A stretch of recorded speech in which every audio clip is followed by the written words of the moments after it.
오늘 본문 말씀은 사도행전 23장 25절에서 35절까지 말씀입니다. 사도행전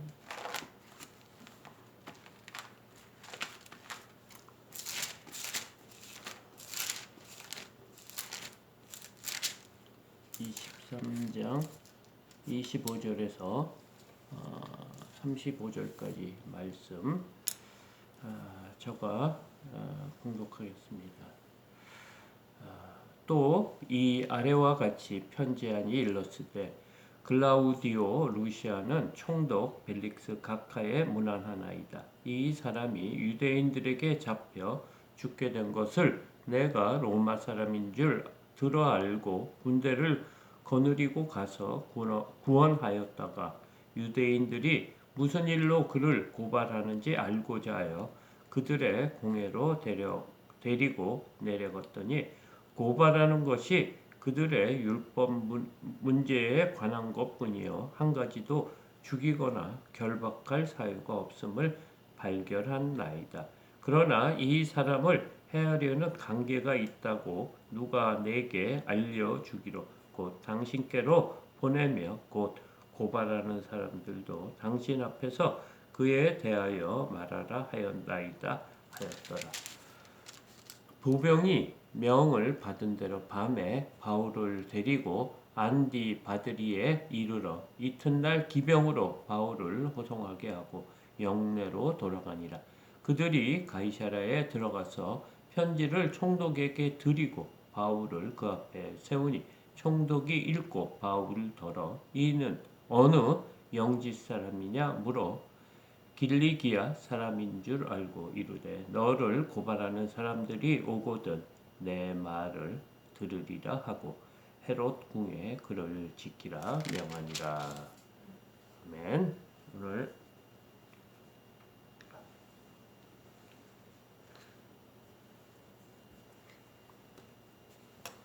오늘 말씀은 어제 말씀과 이어지는 말씀입니다. 바울이 로마 사람인 줄 알고 유대인으로부터 천부장이 이렇게 보호를 해줍니다. 특히 유대인 중에 40명의 열심당원이 있었는데요. 그들이 이제 바울을 죽이기 전에는 먹지도 마시지도 않겠다 이런 의지를 보여주면서 대제사장하고 장로들에게 가서 너희들이 다시 바울을 공회로 불러달라. 그래서 천부장에 가서 그런 요구를 하고 그들이 바울을 데려올 때 우리가 그를 치겠다, 죽이겠다. 이런 계획을 그 바울의 생질이 들었습니다. 그래가지고 다시 그 영내로 들어가서 바울에게 얘기하니까 바울이 백부장에게 천부장한테 이 사람을 데리고 좀 가라 할 말이 있다고 한다. 그래서 이 모든 일이 하나님께서 함께 해주신 것 같아요. 생질이 그런 계획을 들은 것도 그렇고 또 이 생질을 통해서 이 말을 또 천부장에게 알릴 수 있는 그런 기회도 이렇게 쉽지 않은 일인데 이렇게 이루어지는 걸 보고요. 또 이 천부장이 이 바울을 보호하기 위해서 지금 보병 200명하고 그다음에 창병 200명하고 말을 탄 기병을 70명 이렇게 데리고 지금 가이사에 있는 그 총독 벨릭스에게 이제 보내기 위해서 그 사람과 또 이게 공문을 함께 보내는 공문 내용이 오늘 지금 본문 말씀입니다. 그러니까 그들이 이제 밤 3시에 가라고 했거든요. 이 3시가 저녁 9시입니다. 그 9시에 이제 가면서 그 편에 편지를 줬는데 그 편지 내용이 25절 또 말씀입니다. 또 이 아래와 같이 편지하니 일렀으되 그러니까 편지 내용이 이렇다는 거예요.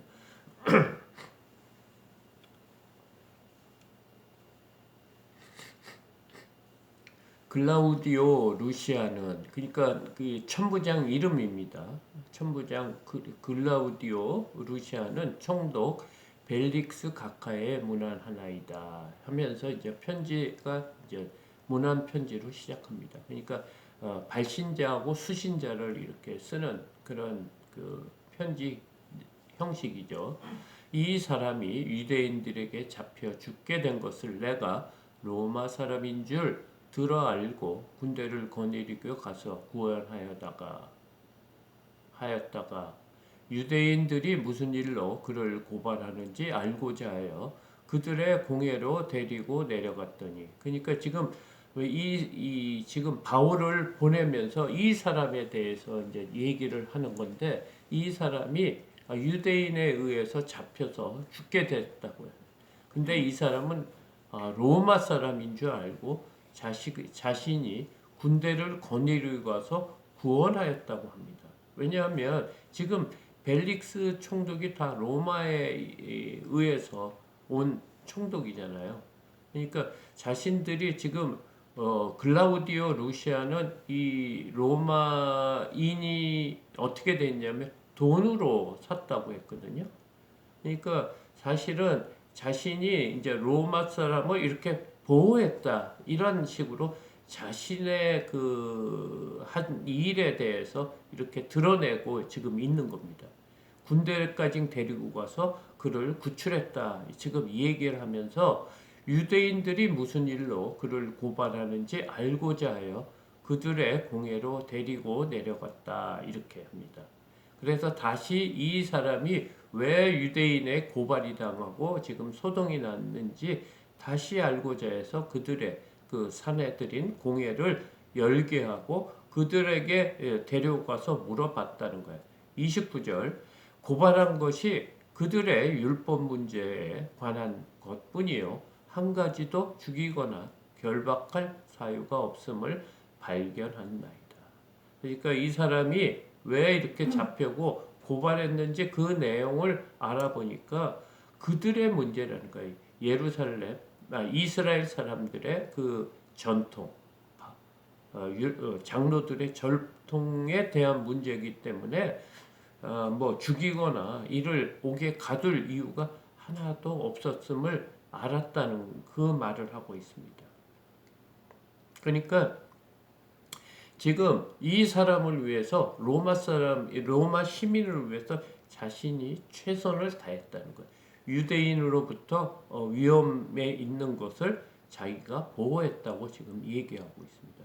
30절에 그러나 이 사람을 해하려는 관계가 있다고 누가 알려주기로 곧 당신께로 보내며 또 고발하는 사람도 당신 앞에서 그에 대하여 말하라 하였나이다 하였더라. 이런 내용을 이렇게 쓴 거예요. 자신이 이 로마 사람을 로마 시민을 어떻게 보호하고 이 일을 상급 기관인 그 뭐라고 그러죠? 그 상급 그러니까 상소한 거죠. 더 높은 사람의 지금 뭐 법적으로 하면 약간 고등법원 쪽으로 이제 이 사건을 보내는 겁니다. 지금 상급자에게. 그러니까 총독 벨릭스니까 가장 이스라엘의 높은 사람이죠. 로마에서 보낸 사람 중에서 그런 식으로 지금 편지 내용을 하고 31절을 보면 보병이 명을 받은 대로 밤에 바울을 데리고 안디바드리에 이르러. 그러니까 밤에 예루살렘에서 북쪽으로 가이사 가는 그 길까지 지금 거의 다 온 거죠. 안디바드리라는 곳에. 그곳이 아마 굉장히 잘 지어진 요새였습니다. 그곳에 이제 바울을 밤에 그 기병과 보병과 창병을 데리고 이렇게 갔습니다. 32절 이튿날 기병으로 바울을 호송하게 하고 영내로 돌아가니라. 그러니까 다른 사람 보병과 창병은 이제 어느 정도 안전하다고 생각하니까 보병하고 창병은 돌아가고 영내로 부대로 돌아가고 기병만 말을 탄 사람만 가지고 바울을 호송하면서 지금 가이사야에 갔다는 거예요.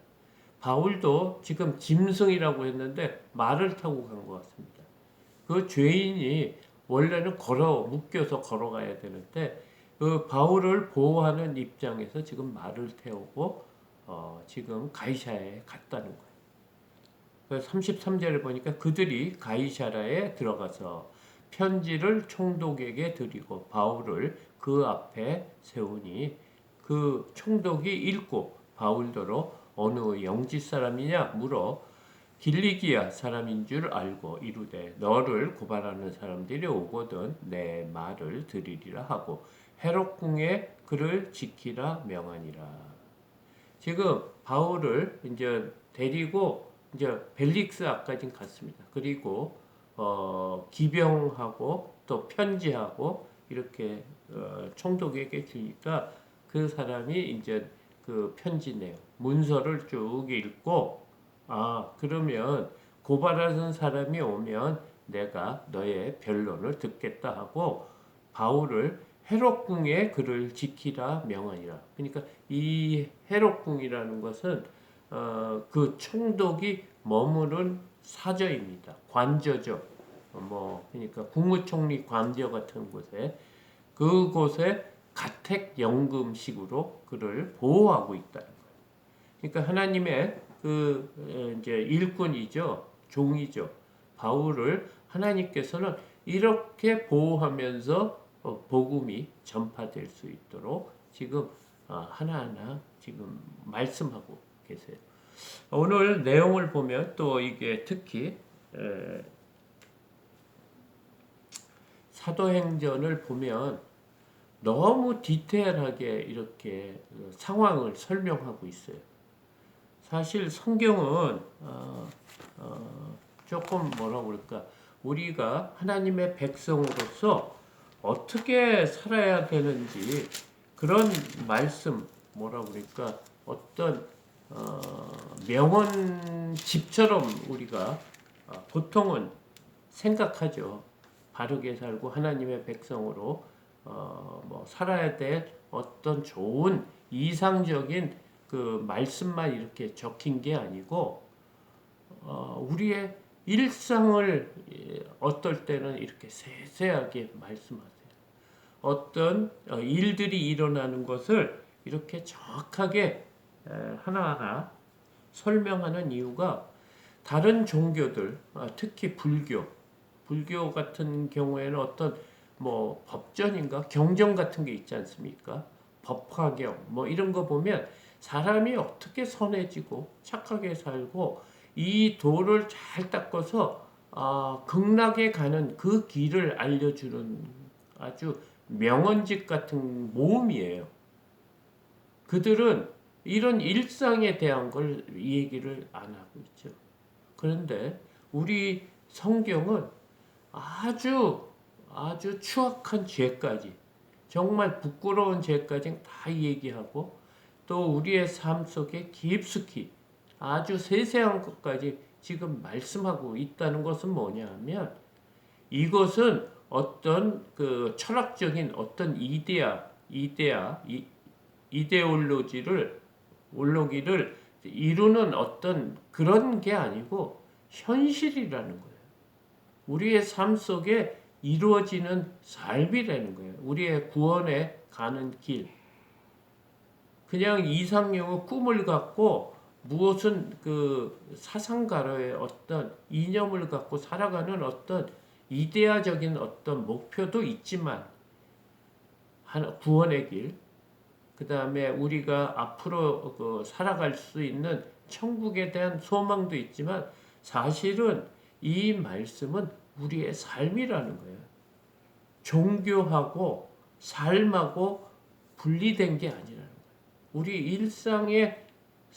일상 삶 속에 하나님의 역사가 있다는 거예요. 그래서 디모데후서 3장 16절을 보면 성경에 대해서 이렇게 말씀하고 있습니다. 이 우리가 지금 보는 성경, 이거에 마치 그냥 어떤 일의 내용을 이렇게 적어 놓은 것 같은데 그게 아니라는 거예요. 모든 성경은 하나님의 감동으로 된 것으로 교훈과 책망과 바르게 함과 의로 교육하기에 유익하니 이는 하나님의 사람으로 온전하게 하여 모든 선한 일을 행할 능력을 갖추게 하려 합니다. 이 성경을 통해 구원을 받는 건데 그냥 구원받는 게 그냥 어떤 종교에 어디에 들어가서 사상에 몰입돼서 구원을 얻는 게 아니고 그런 하나님이 원하시는 그런 교리가 있죠. 그 교리가 우리의 삶 속에서 이루어진다는 것을 삶이라는 거예요. 어떤 또 분리된 게 아니라는 거예요. 그러니까 교회에서 믿음 생활만 하는 것이 믿음 생활하는 것이 아니고 우리의 삶 속의 모든 것이 하나님의 역사로 이루어지고 있다는 것을 지금 말씀하는 거예요. 이 사도행전은 성령께서 우리의 삶 속에 어떻게 운행하는지를 보여주는 게 사도행전입니다. 그래서 신약의 역사서라고 해요. 그래서 사람마다 뭐 우리가 하나님이 원하시는 게 뭐 착하게 살고 선하게 산다고 분명히 말했거든요. 모든 선한 일을 행할 능력을 갖추게 하려 합니다. 근데 선의 기준이 다 달라요. 예를 들어서 안중근 의사는 우리나라의 의인이죠. 그죠? 나라를 구하려고 자기 목숨을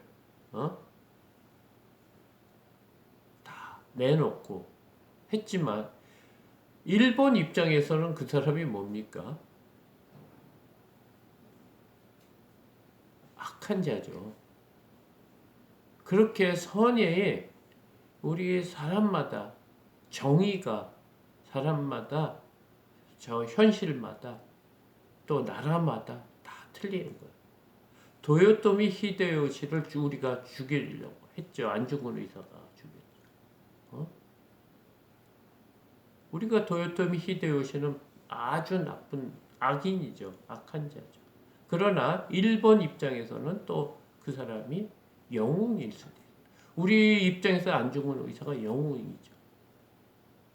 그래서 인간은 뭐라 그럴까 다 자신의 입장에서 선의 기준을 잡는다는 거예요. 그래서 선의 기준은 오직 성경 말씀입니다.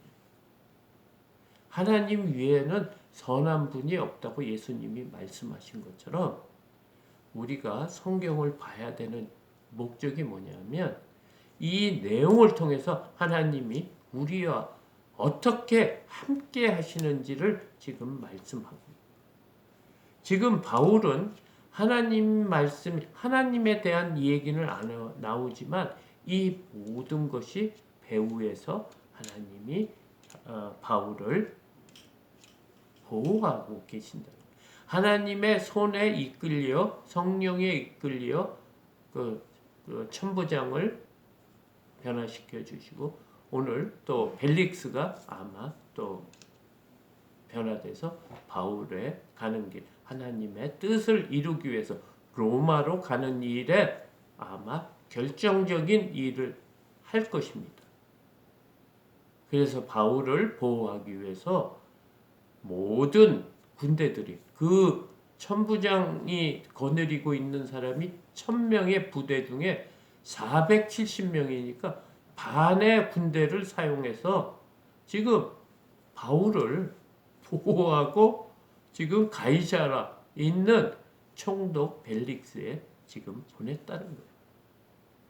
성령의 역사가 이렇습니다. 그러니까 우리의 삶 속에 그냥 오늘 우리가 하루를 지내는 것 같고 또 우리가 그냥 만나는 사람을 만나는 것 같지만 그 안에 하나님의 역사가 있다는 것을 우리가 생각하면서 오늘 하루를 살면 다른 관점으로 볼 수 있다는 거예요. 이 사람을 하나님께서 왜 만나게 했는지, 이 사람에게 내가 무엇을 해야 되는지, 이 사람이 믿는 사람인지 믿지 않는 사람인지 그것을 알 수 있고 깨달을 수 있고 그 일에 관심을 가질 수 있다. 그래야지 우리가 하나님께서 함께 해주신다는 그런 임마누엘 하나님을 경험할 수 있다는 것입니다. 그래서 우리가 이렇게 사도행전을 지금까지 보면 그냥 세세하게 거기서 일어난 일을 이렇게 얘기하고 거의 반복되게 같은 패턴처럼 보이는데 이렇게 지금 믿는 자, 하나님의 쓰는 자, 하나님의 종을 하나님께서 이렇게 보호하신다는 그 말입니다. 우리가 하나님의 백성이니까 마찬가지로 하나님께서 오늘도 우리를 통해서 역사하시는 하나님을 체험하고 느끼는 하루가 됐으면 또 복된 하루가 아닌가 생각합니다. 그런 저와 여러분이 되기를 축복하며 또 말씀을 새벽 기도회를 마치겠습니다. 다 같이 주기도문으로